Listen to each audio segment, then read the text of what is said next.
안녕하세요. 알고 있으면 아무렇지도 않지만 만약 내가 모르고 있으면 정말 억울한 일들이 많습니다. 그래서 오늘은 우리 일상에서 많이 일어나고 있는 가족 간의 계좌이체.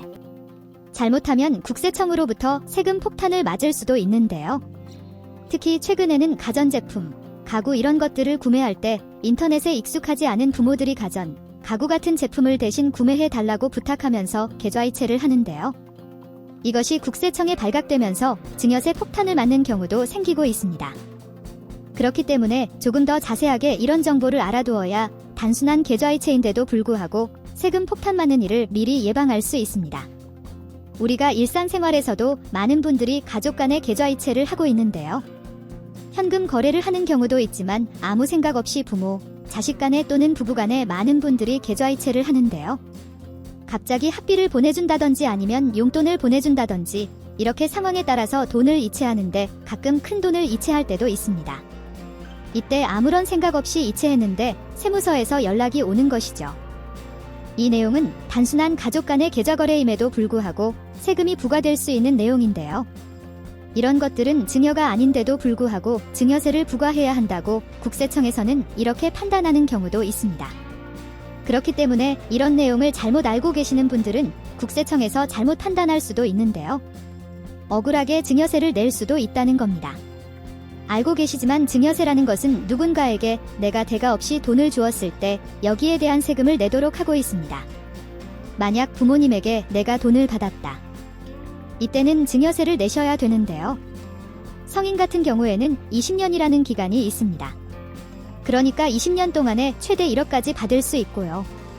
10년에는 5천만 원까지 받을 수 있습니다. 그렇지만 이 금액이 넘었을 때 증여세를 내셔야 됩니다. 그리고 현금뿐만 아니라 각종 부동산이나 주식 이런 것들, 대부분 재산적 가치가 있는 모든 물건에 부과되는데요. 금이나 자동차까지도 모두 재산적 가치가 있기 때문에 증여세 부과 대상이 됩니다. 자, 그렇다면 여러분께서 증여의 기준에 대해서 알고 계셔야 되는데요. 만약 부모가 자녀에게 금전이나 기타 재산을 줬다. 이때 자녀가 소득이 있었을 경우에는 매달 돈을 주게 되면 증여세 대상에 해당됩니다. 그러니까 자녀가 소득이 없을 경우에는 생활비 명목으로 어느 정도 돈을 줘도 되지만 만약 소득이 있는데도 불구하고 매달 생활비를 받아서 쓰게 된다. 이때는 증여세 대상에 해당되는 겁니다.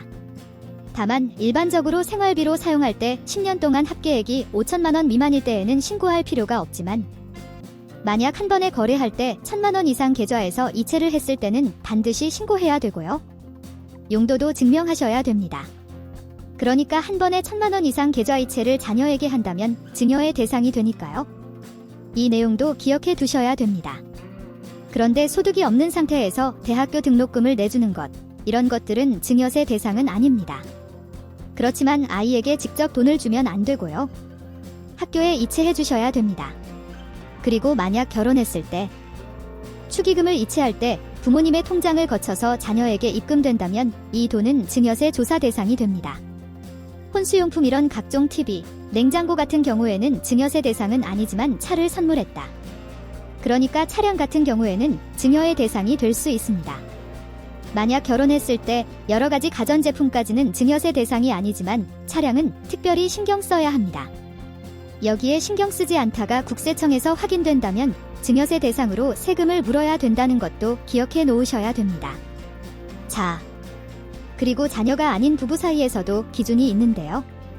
부부끼리 금전이 왔다 갔다 하는 일이 정말 많이 있을 겁니다.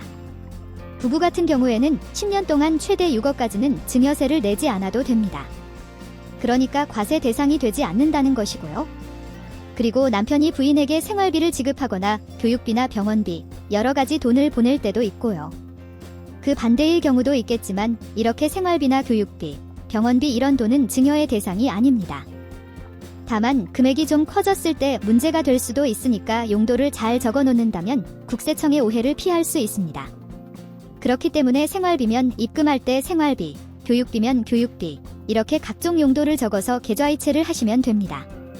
그리고 주택을 구매할 때도 많이들 착각하시는데요. 주택을 처음에 단독 명의로 구매한 다음에 나중에 부부가 공동 명의로 변경하게 되면 이때는 증여세도 내야 되고 취득세도 낼 수 있습니다. 자, 그렇다면 어떻게 계좌이체를 하는 것이 증여 대상으로 보지 않을 것이냐? 자, 최근 많이 발생하는 오해 중에 하나인데요. 부모가 아들이나 딸에게 돈을 주고 가전제품을 사달라고 했을 때 이때는 자녀들이 돈을 받고 가구나 가전제품을 부모님 집으로 배송시킵니다. 그런데 이때 비용이 큰 것들도 있습니다. 그러니까 가구를 시키거나 인테리어를 할 때는 커다란 비용이 발생할 수 있는데요. 이때 부모가 자식에게 1,000만 원 이상의 돈을 아무 생각 없이 보내주게 되면 국세청에서는 증여라고 일단 판단하기 때문에 증여가 아니라는 증거를 제출을 해야 됩니다. 그러니까 이런 증거를 제출하는 것은 계좌이체를 한 부모님이나 자식이 입증해야 되는데요.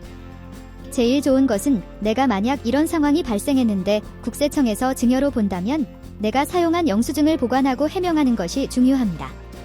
그러니까 최근 인터넷을 통한 구매도 늘어나고 이런 최신 트렌드에 익숙하지 않은 부모님 같은 경우에는 일단 자식들에게 돈을 주고 맡기는 경우가 있는데 이때 많은 분들이 국세청에서 수상한 증여라고 판단해서 세금을 내는 경우가 있습니다. 이때 입증하지 못하면 증여세를 내야 하는 억울한 상황이 나올 수 있는데요. 왜냐면 입증 책임이라는 것이 있기 때문입니다. 부모 자식 간의 입증 책임, 부부 간의 입증 책임, 증여를 할 때는 입증 책임이 누구에게 있느냐가 상당히 중요합니다. 부모와 자식 사이에는 부모든 자식이든 모두 입증 책임이 있습니다. 그렇지만 부부 사이에서는 국세청에서 먼저 객관적인 증빙 자료를 제시해서 입증해야 부부간의 계좌이체가 과세 대상인지 증여세를 내야 되는지 판별할 수 있습니다. 그러니까 부모 자식 사이에는 본인들에게 있고 부부 사이의 증여세 입증 책임은 국세청이 자료를 제시해야 합니다. 자, 할아버지, 할머니가 손자들에게 돈을 줄 때도 있죠. 그러니까 할아버지, 할머니는 자녀를 부양할 의무가 없습니다. 그렇기 때문에 만약 생활비를 주게 되면 이것 또한 증여의 대상이 됩니다. 그러니까 손자, 손녀에게 바로 증여할 때는 세대생략 증여세라는 것이 있는데요. 30%까지 가산되니까 이때 정말 주의하셔야 되고요. 비과세 한도는 10년 동안 5천만 원까지 과세하지 않습니다. 그렇지만 할아버지, 할머니가 증여를 할 때 이때는 부모가 증여한 것과 합산하기 때문에 할아버지, 할머니, 엄마, 아빠 모든 사람이 주었던 금액에 대해 한 내용 10년 동안 5천만 원 합치니까요. 이 부분도 기억하셔야 됩니다. 그리고 형제끼리, 자매끼리 증여하는 기준도 있습니다. 10년 동안 1,000만 원까지는 증여세를 면제해 드리는데요. 1,000만 원이 넘게 되면 면제 대상이 아닙니다. 자, 친척끼리 증여하는 경우도 있습니다. 10년 동안 1,000만 원까지는 면제됩니다. 그리고 명절에 받는 세뱃돈, 각종 축의금, 한 번에 400만 원까지는 증여로 보지 않습니다. 자, 이렇게 오늘은 아무 생각 없이 가족끼리 돈을 주고받았을 뿐인데 갑자기 증여세를 내라 통보가 왔을 때 많은 분들이 놀랄 수도 있는데요.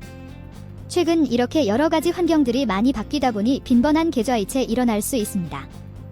그렇기 때문에 앞으로 만약 이런 계좌이체가 발생할 수 있다면 이 기준에 대해서 반드시 기억해 두셨다가 국세청으로부터 의심받는 일이 생기지 않도록 확인하시기 바랍니다. 그럼 오늘도 행복한 하루 되세요. 감사합니다.